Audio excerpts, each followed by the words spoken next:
Hello everyone, welcome to question series organic chemistry के next episode में आज हम लोग स्टार्ट करेंगे carboxylic acid and its derivative पर डिस्कशन करेंगे क्वेश्चन सीरीज के नेक्स्ट एपिसोड में। तो हम आपको सबसे पहले बताने की कोशिश करेंगे कि आखिर carboxylic acid and its derivative होते क्या हैं, उस पर हम लोग डिस्कशन करेंगे। तो सबसे पहले हम स्टार्ट करते हैं carboxylic acid. COOH functional group compound are called carboxylic acid compound. मतलब कार्बोक्सिलिक एसिड का जो फंक्शनल ग्रुप होता है COOH होता है, इस टाइप के ऑर्गेनिक कंपाउंड को हम कार्बोक्सिलिक एसिड में कंसीडर करते हैं। सबसे सिंपल कार्बोक्सिलिक एसिड मगर होता है, एक नाम आता है HCOOH, जिसका नाम होता है फार्मिक एसिड। 1 कार्बन का कार्बोक्सिलिक एसिड होता है। अगर हम 2 कार्बन का कार्बोक्सिलिक एसिड देखें तो 2 कार्बन जो कार्बोक्सिलिक एसिड होता है, जिसको सिंपली वर्ड में लिखा जाता है CH3COOH, जिसको नाम दिया जाता है एसिटिक एसिड। एसिटिक एसिड बोला जाता है। ये एक क्या है, एक कार्बोक्सिलिक एसिड टाइप के कंपाउंड्स हैं। नाउ नेक्स्ट होता है कि इट्स डेरिवेटिव क्या होते हैं। तो इट्स डेरिवेटिव का मतलब ये होता है कि अगर इसको हम स्ट्रक्चर के बेसिस पे देखें तो हम इसको ऐसे लिख सकते हैं, ये होता है स्ट्रक्चर के बेसिस पर। अब होता क्या है, अगर इस कंपाउंड के, ये तो आप समझ पा रहे हैं, ये तो एल्किल होगा। बोलो क्या होगा, एल्किल होगा। बस एक एक्सेप्शन होता है फार्मिक एसिड में। किस में होता है, फार्मिक एसिड में एक्सेप्शन होता है। तो यहाँ पे जो आपका ये OH ग्रुप होता है, अगर फार्मिक एसिड का OH ग्रुप को हम क्या कर दें, किसी भी नेक्स्ट फंक्शनल ग्रुप के द्वारा या नेक्स्ट एटम्स के द्वारा, ग्रुप मॉलिक्यूल्स द्वारा अगर रिप्लेस कर दिया जाए तो जो नया कंपाउंड बनता है उसे कार्बोक्सिलिक एसिड का डेरिवेटिव पढ़ा जाता है। चलो मान लीजिएगा यहाँ पर हमने इसको लिखा। अब यहाँ पर हमने क्या बनाया, CO, यहाँ पर X, हमने किसको जोड़ा, X मतलब हैलोजन, इसे कहते हैं एसिल हैलाइड। तो यहाँ पर हैलोजन कंपाउंड होता है। अगर चलो मान लो इसको हमने लिखा, ये क्या है आपका, बोलो, इसका नाम है एसिटिक एसिड। अब मैंने इसमें जोड़ा क्या, Cl जोड़ा, तो इसका जो नाम होगा वो हो जाएगा एसिल क्लोराइड। क्या हो जाएगा, एसिल क्लोराइड हो जाएगा। तो इसे एसिल क्लोराइड पढ़ते हैं। सिमिलरली अगर हम लोग इसमें NH2 जोड़ दें, तो अगर NH2 जोड़ दें, यहाँ पे क्या होता है, ये ध्यान दें कि एक हमारा और कंपाउंड आता है जिसमें क्या जुड़ा रहता है, NH2, जिसको हम क्या नाम देते हैं, एमाइड भी बोलते हैं। क्या नाम देते हैं, एमाइड भी बोलते हैं। ये सब क्या होते हैं कि कार्बोक्सिलिक एसिड के डेरिवेटिव जनरली पढ़े जाते हैं। फर्स्ट क्वेश्चन कह रहा हूँ, what is the other name of ester interchange reaction. Ester interchange reaction का अदर नेम क्या होता है, आपको ये जानना है। तो जैसे जनरली मैं आपको बस इतना बताना चाहूँगा।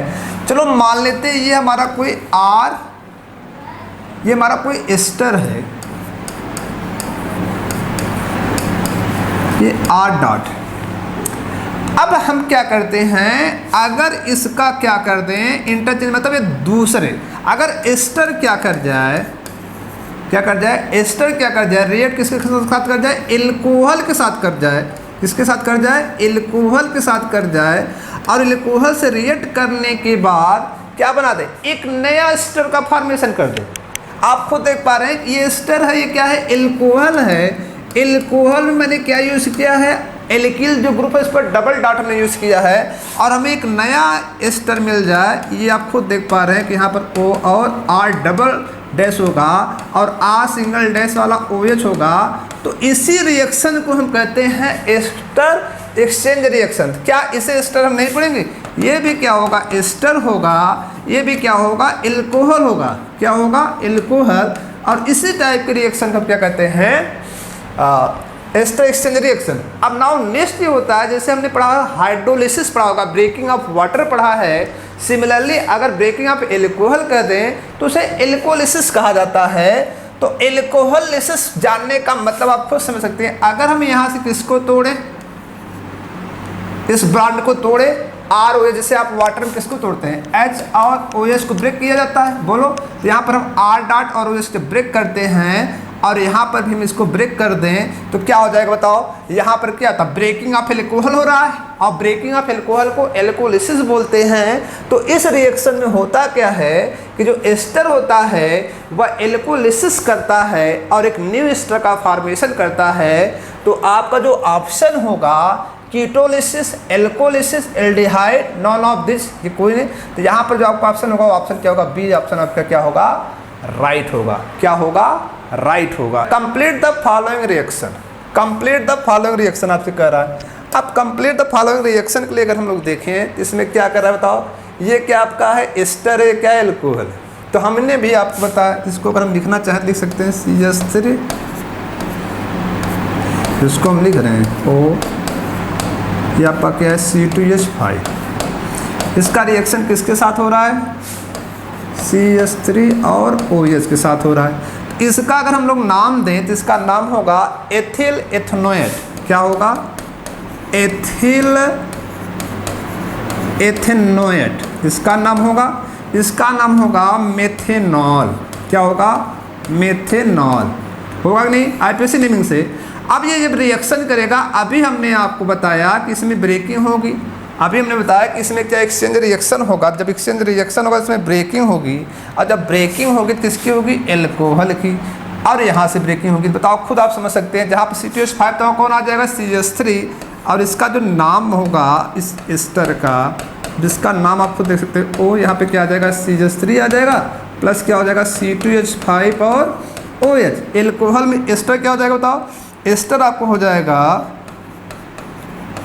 मेथिल एथेनोएट हो जाएगा, और आपका ये क्या हो जाएगा, एथिल एल्कोहल। क्या हो जाएगा, इसे हम कह सकते हैं एथेनॉल कह सकते हैं, एथेनॉल कह सकते हैं। तो बताओ इसमें क्या हो रहा है, एस्टर एक्सचेंज हो रहा है कि नहीं, मतलब एक्सचेंज हो रहा है। तो मतलब यहाँ पे जो हमारा प्रोडक्ट हो रहा है इसी को हम कहते हैं एस्टर एक्सचेंज रिएक्शन या एल्कोहलिसिस बोलते हैं। इसे एल्कोहलिसिस रिएक्शन के नाम से जाना जाता है। अब यहाँ पर आपको ये चेक करना है कि इसमें जो रिएक्शन हुआ इसका कंप्लीट रिएक्शन का प्रोडक्ट बताना है। अब आप चेक करें इसमें प्रोडक्ट क्या होगा। तो ये CH3CO ये तो कीटोन है, ये भी क्या आपका कीटोन है, हमें एस्टर चाहिए। तो बताओ ये तो कंप्लीट है नहीं, CH2 लिखा गया है। तो बताओ हमारा ऑप्शन सी क्या होगा, राइट होगा। सी क्या कह रहा है, hydrogenation of benzoyl chloride in the presence of platinum on barium sulphate give. Benzoyl chloride का फार्मूला क्या होता है, बेंजीन पर क्या लगा रहता है, यही है बेंजोइल क्लोराइड। अब इसका क्या करना है, रिडक्शन कराना है किसके प्रेजेंटेशन, प्लेटिनम और बेरियम सल्फेट के साथ। जब इसका रिडक्शन होता है तो यहाँ पे क्या हो जाता है, जहाँ पे क्लोरीन होता है वहाँ पे कौन आ जाता है, हाइड्रोजन आ जाता है। और इसका नाम क्या था बताओ, इसका नाम था बेंजोइल क्लोराइड। क्या था, बेंजोइल क्लोराइड। और इसका जो नाम होता है वो हो जाता है बेंजल्डिहाइड। क्या हो जाता है, बेंजल्डिहाइड आपका प्रिपेयर हो जाता है। तो अब आपको ये समझना है कि इसमें बनता क्या है। तो आप देख रहे हैं बेंजिल एल्कोहल है, बेंजोइक एसिड है, फिनॉल है, तो ऑप्शन आपका भी क्या हो जाएगा, राइट, बेंजल्डिहाइड बनता है। क्या बनता है, benzaldehyde. Propanoic acid treated with aqueous sodium bicarbonate, carbon dioxide liberated, the carbon of CO2 come from. तो प्रोपेनोइक एसिड को चलो सबसे पहले क्या करना है, हिट करना है। प्रोपेनोइक एसिड मतलब क्या होगा, CH3 CH2 COOH। क्या करना है, treated with equals sodium bicarbonate, sodium bicarbonate के साथ हिट करना है। अब क्या किया गया है, liberated carbon dioxide the carbon atom. जब इसको हम लोग हीट करेंगे तो क्या बनाएगा, CH2 और यहाँ हो जाएगा आपका COONA plus carbon dioxide plus H2। तो यहाँ पे जो बनता है, यहाँ पर आप कार्बन डाइऑक्साइड लिबरेट होता है, तो यहाँ पर ये रिएक्शंस होता है। ये ट्रीट जब किया जाता है तो ये रिएक्शन होता है। अब आप खुद समझिएगा इस रिएक्शन में ये तो COO के साथ क्या हो गया, Na हो गया। अब जो कार्बन डाइऑक्साइड निकल रहा है वो कहाँ निकल रहा है, सोडियम बाइकार्बोनेट का ही पार्ट है। अब सोडियम बाइकार्बोनेट की एक हाइड्रोजन और यहाँ सब, तो यहाँ पर होता क्या है, आपको पूछा गया है कि जो carbon dioxide liberated the carbon of CO2 come from methyl group carboxylic acid, carboxylic group से तो है नहीं, मेथिलीन ग्रुप से नो, ये होता है बाइकार्बोनेट से। कह रहा है benzoyl chloride is prepare from benzoic acid by, benzoyl chloride prepare करना है बेंजोइक एसिड। बेंजोइक एसिड का मीन्स बेंजोइक एसिड, ये बेंजोइक एसिड COO और H, इसका जो हमें बनाना क्या है, हमें बनाना है बेंजोइल क्लोराइड, हमें ये बनाना है। इसी का नाम है, इसका नाम है क्या बताओ, बेंजोइक एसिड है। ये बेंजोइक एसिड है, क्या है, बेंजोइल क्लोराइड। क्या है, बेंजोइल क्लोराइड, ये बेंजोइल क्लोराइड है। अब आपको समझना ये बनता कैसे, इसको बनाने के लिए हम यूज़ क्या करते हैं, थायोनील क्लोराइड यूज़ करते हैं। क्या यूज़ करते हैं, थायोनील क्लोराइड। तो मैं आपको बस सिंपली बताना चाहूँगा थायोनील क्लोराइड का हम लोग यूज़ करेंगे, थायोनील क्लोराइड का हम यूज़ करेंगे। होता क्या है, थायोनील क्लोराइड में HCl ये बॉन्ड ब्रेक करता है और बाहर क्या चला जाता है, सल्फर डाइऑक्साइड और HCl बाहर जाता है, ये बनता है। तो इसमें जो हम लोग यूज़ करते हैं, रीजन जो यूज़ करते हैं वो कौन बताओ, थायोनील क्लोराइड, मतलब SOCl2 का यूज़ किया जाता है थायोनील क्लोराइड का, जो कि हमारा ऑप्शन क्या है, सी ऑप्शन क्या है, राइट। इसे रिएक्ट विद कॉन्सेंट्रेशन से and concentrate H2SO4, benzoic acid को रिएक्ट कराया गया है कॉन्सेंट्रेटेड HNO3 नाइट्रिक एसिड और सल्फ्यूरिक एसिड के साथ। अब देखो ये बेंजोइक एसिड है, ये बेंजोइक एसिड है। बेंजोइक एसिड किसके साथ रिएक्ट करना है, HNO3 कॉन्सेंट्रेटेड हो और क्या हो, H2SO4 हो। मान लो H2SO4 को मैंने लिख दिया कल। अब इसके साथ हमने जब हिट किया तो ये रिएक्शन होने पर क्या चांसेस हैं, क्या बनते हैं। तो भैया ये जब रिएक्शन होगा तो मैं लिख रहा हूँ इसके रिएक्शन होने से बस एक चांसेस है, NO2 बनने, जिसका नाम होता है मेटा नाइट्रो,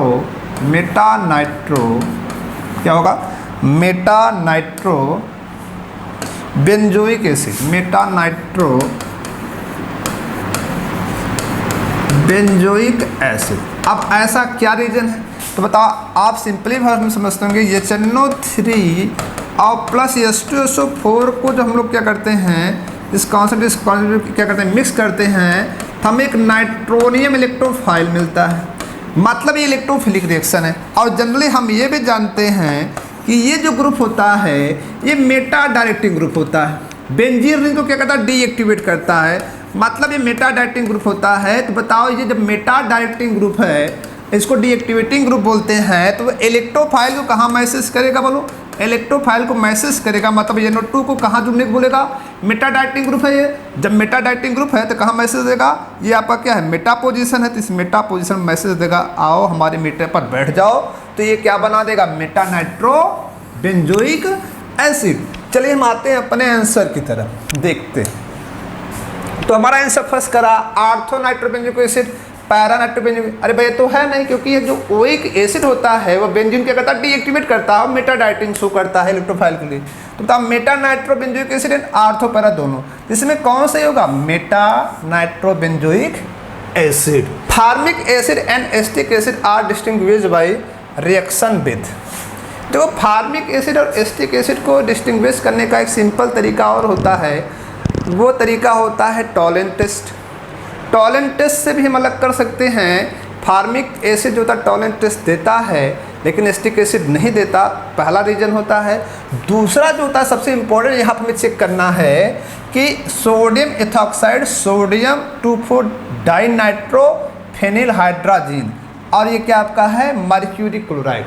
तो सबसे इसमें सिंपली मैं बताना चाहूँगा कि जब हम फार्मिक एसिड को केयर करें, जो फार्मिक एसिड होता है HCOOH होता है, अगर इस फार्मिक एसिड को हम लोग मर्क्यूरी क्लोराइड के साथ क्या करें, हिट करें, तो हमें मिलता क्या है, हमें मिलता ये है कि हमें एक वाइट प्रेसिपिटेट मिलता है। क्या मिलता है, वाइट प्रेसिपिटेट मिलता है मर्क्यूरस क्लोराइड का, किसका, मर्क्यूरियस क्लोराइड का Hg2Cl2 का हमें प्रेसिपिटेट मिलता है। कार्बन डाइऑक्साइड गैस बाहर होती है और यहाँ पे कुछ कंपोनेंट आपको क्या मिलेंगे, H2O मिलेंगे। क्या मिलेंगे, H2O भी आपको मिलते हैं। तो ये जो वाइट कलर का प्रेसिपिटेट होता है वो कौन देता है, मर्क्यूरियस क्लोराइड का। किसका, मर्क्यूरियस क्लोराइड का। वो कौन देता है बताओ, फार्मिक एसिड देता है। और ये एस्टिक एसिड जो होता है CH3COOH जो होता है ये mercury chloride that is Hgcl2 के साथ no reaction, no precipitate reaction, कोई प्रेसिपिटेट रिएक्शन नहीं देता। तो अगर हम फार्मिक एसिड में मर्क्यूरी क्लोराइड को मिक्स करें तो हमें वाइट प्रेसिपिटेट मिल जाएगा, लेकिन एस्टिक एसिड में वाइट प्रेसिपिटेट नहीं मिलता। तो सबसे सिंपल ही तरीका होता है, इसका जो ऑप्शन होगा C होगा, मर्क्यूरी क्लोराइड का हम यूज़ करते हैं एस्टिक एसिड और फार्मिक एसिड को डिस्टिंग्विश करने के लिए, उसकी पहचान करने के लिए। Heating mixture of sodium benzoate and soda lime give. Sodium benzoate hit करना है। अब सोडियम बेंजोएट का मतलब क्या होता है, अरे भाई बेंजोइक एसिड में बेंजोएट बना दो, COONA को ही बोलते हैं सोडियम बेंजोएट। को हिट करना है, क्या करना है, सोडा लाइम। सोडा लाइम को मतलब आप सभी जानते होंगे, सोडियम हाइड्रोक्साइड और कैल्शियम ऑक्साइड के मिक्सचर को सोडा लाइम कहते हैं। जब इसको हम लोग हीट करेंगे तो डीकार्बोक्सिलेशन हो जाता है। क्या हो जाता है, डीकार्बोक्सिलेशन हो जाता है। और यहाँ जो प्रोडक्ट बनता क्या बन जाता है, बेंजीन बन जाता है। और सोडियम कार्बोनेट क्या हो जाता है, बाहर चला जाता है। इसे बोलते हैं डीकार्बोक्सिलेशन रिएक्शन। और प्रोडक्ट हमारा क्या बन जाता है, बेंजीन बन जाता है। तो ये कह क्या रहा है कि heating the mixture of sodium benzoate and soda lime give calcium benzoate, benzene, sodium benzoate, methane. तो हमारा ऑप्शन बी क्या होगा, राइट होगा, वो होगा benzene. In Clemmensen reduction carbonyl compound is treated with. Clemmensen reduction क्या होता है, क्लेमेंसन रिएक्शन में carbonyl compound convert to alkane. Carbonyl किस में जाता है, carbonyl compound convert to alkane. ये आपका कोई कार्बोनिल है। अब इस कार्बोनिल को किस में लेकर जाना होता है, एल्केन। मतलब आप खुद समझ सकते हैं, ये जो होगा ये आपका जो बॉन्ड होगा इससे कौन जुड़ जाएगा बताओ, ये आपका एल्केन में चला जाएगा। तो कार्बोनिल का एल्केन में जाना, ये हम मान लीजिए हाइड्रोजन हो जाएगा, ये भी क्या हो जाएगा, हाइड्रोजन। तो ये खुद समझ सकते हैं, ये एल्केन में जाना ही क्या कहलाता है, कार्बोनिल कन्वर्ट टू एल्केन। ये क्या होता है, कार्बोनिल। ये क्या होता है, एल्केन। अब इसमें पूछ रहा है क्लेमेंसन क्या करता है, रिडक्शन में तो हाइड्रोजन जुड़ रहा है।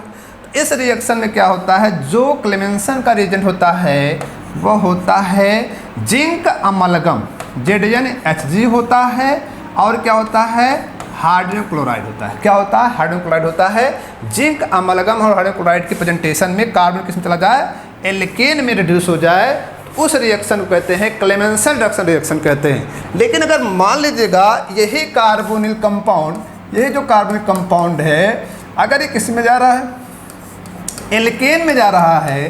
किस में जा रहा है, एल्केन में जा रहा है। और वहाँ पे क्या है, हाइड्रोजन है, दैट इज NH2 और NH2 हैं, और किसी बेस के प्रेजेंटेशन में हैं, तो वहाँ पे आपको होता है Wolff Kishner reduction. Wolff Kishner reduction reaction होता है। लेकिन यहाँ पर जो बात हुई है वो क्लेमेंसन की बात हुई है। तो बताओ जिंक अमलगम HCl। तो जो हमारा ऑप्शन दिख रहा होगा, जिंक अमलगम HCl जो ऑप्शन दिख रहा है वो ऑप्शन नंबर हमारा क्या रोमन में क्या है, फर्स्ट है। Correct order of decreasing reactivity nucleophile addition reaction. Nucleophile addition reaction आप खुद समझ सकते हैं। ये न्यूक्लियोफाइल एडिशन रिएक्शन में अगर हम प्रश्न करें तो कार्बोनिल के लिए मैं केवल बात करूँगा, ये कार्बोनिल है। कार्बोनिल के साथ NU मतलब न्यूक्लियोफाइल को जोड़ना है। बताओ ये न्यूक्लियोफाइल तब जुड़ेगा, तब तेजी से जुड़ेगा जब उसके पास क्या होगा, प्लस आई ग्रुप क्या होगा, लेस होगा। अगर प्लस आई ग्रुप एब्सेंट होगा, प्लस आई ग्रुप एब्सेंट होने, प्लस आई ग्रुप का मतलब क्या था, चलो मान लो एक मैंने यहाँ पर क्या रखा, एक ये नॉर्मल है। अब एक मैंने क्या रखा, एक कार्बोनिल के साथ क्या रखा, आप तो समझ पा रहे हैं, इसके साथ हमने क्या रखा, एक ग्रुप रखा। जो एक ग्रुप रखा गया है वो प्लस आई ग्रुप है। कैसा है, प्लस आई ग्रुप है। जब प्लस आई ग्रुप होगा तो बताओ ये ग्रुप इसको इलेक्ट्रॉन देगा तो यहाँ पे क्या बनेगा, इलेक्ट्रोपॉजिटिव बनेगा। जब इलेक्ट्रोपॉजिटिव बनेगा यहाँ पे क्या होगा बताओ, ये यहाँ इस ग्रुप में क्या होगा, ये निगेटिव होगा तो यहाँ क्या बनेगा, ये इलेक्ट्रॉन निगेटिव होगा, यहाँ पे क्या होगा, इलेक्ट्रोपॉजिटिव होगा। तो यहाँ पर हम देख पा रहे हैं जब ये इलेक्ट्रॉन को देगा, प्लस आई ग्रुप जब इलेक्ट्रॉन को देगा तो कार्बन पर क्या बढ़ जाएगा, कार्बन क्या हो जाएगा, इलेक्ट्रोनिगेटिव हो जाएगा। अब जब न्यूक्लियोफाइल आएगा तो बताओ न्यूक्लियोफाइल का आना डिक्रीज होगा कि इंक्रीज होगा? डिक्रीज करेगा। तो मैं जनरली आपको बताना चाहूंगा कि जो न्यूक्लियोफिलिक एडिशन रिएक्शन होता है कार्बोनिल का, वो क्या होता है, कार्बोनिल कंपाउंड का वह इनवर्सली होता है प्लस आई। और हमें कि ये आपका फॉर्मल्डिहाइड, ये आपका एस्टल्डिहाइड है, ये आपका एसीटोन है। अब आप बताओ इसमें कार्बोनिल के लिए मैंने बोला क्या कि जो रिएक्टिविटी होती है, क्या होती है, रिएक्टिविटी जो होती है न्यूक्लियोफिलिक एडिशन की, वह इनवर्सली किसकी होती है, प्लस आई की। तो बताओ यहाँ पर ये आप खुद देख पा रहे हैं, ये प्लस आई ग्रुप है, कितने हैं, एक हैं। यहाँ पे प्लस आई ग्रुप कितने बताओ, ये भी प्लस आई, ये भी क्या है, प्लस आई है। और ये प्लस आई से यहाँ पर क्या ज़्यादा बनेगा, माइनस ज़्यादा बनेगा। यहाँ पर एक ही माइनस बनेगा, यहाँ पर जनरली क्या होगा, प्लस ही होगा। इमेजिन करो ये माइनस हो, क्योंकि ये ग्रुप माइनस होता है। तो यहाँ पर आप खुद देख सकते हैं, अगर न्यूक्लियोफाइल आना चाहेगा नेगेटिव चार्ज का, किस पर फास्ट आना चाहेगा, जिसके पास प्लस आई एब्सेंट होगा। तो सबसे फास्ट किस पर होगा, तो फर्स्ट में ये होगा, सेकेंड में कौन होगा, ये होगा, और थर्ड में कौन होगा, ये होगा। तो ज़्यादा रिएक्टिविटी किसकी होगी, फॉर्मल्डिहाइड की होगी, फिर एस्टल्डिहाइड की होगी, फिर एसीटोन की होगी। तो हम अपने टेबल में आते हैं, देखते हैं किसमें ज़्यादा होगी। तो टेबल क्या कह रहा है, सबसे ज़्यादा रिएक्टिव कौन होगा बताओ, फॉर्मल्डिहाइड, फिर क्या है एस्टल्डिहाइड, फिर क्या है एसीटोन है। तो ऑप्शन नंबर बी हमारा क्या होगा, राइट होगा।